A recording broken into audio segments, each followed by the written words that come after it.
Hey Gav! It is Monday the 30th of March, and as you can see, my apartment is starting to come together. Today I want to talk to you about a concept that I've had a name for a while now and never actually discussed. I call it mental screensavers. Mental screensavers are the things that you do when your brain is idling.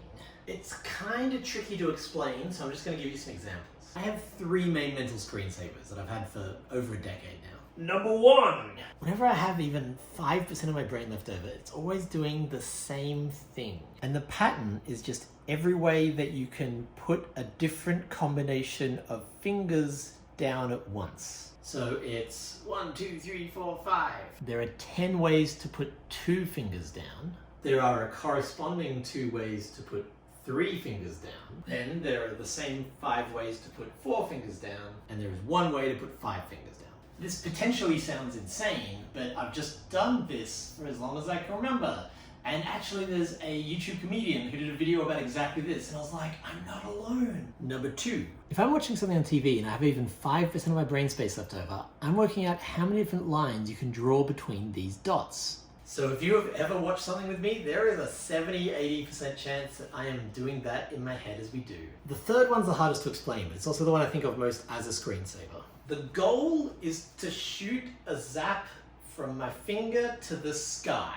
If we can't access the sky, just out of the room is the goal. If the zap hits a colored surface, it bounces off at the same angle. If the zap hits a dark surface, it just kind of travels along until that surface ends and flies off at the corresponding angle. And if the zap hits anything white, it flies off perpendicular to the white. So like imagine it came in here, it would then be like boop, and then hit color, so bounce, and then hit white, so take the white's angle, and then end the surface, so fly off at the corresponding angle to what it came in from.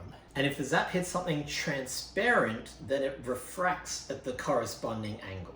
Now, I know that that's bananas. I'm not defending it as a sensible system for which zaps should travel from my finger. I'm just explaining this is the game I play all the time. There are a bunch of little sub-rules which I could probably go into for a whole 4-minute video of its own, but you get the idea. So those are my 3 mental screensavers. I wanted to ask you, what are your mental screensavers? Do you have any? Or am I insane?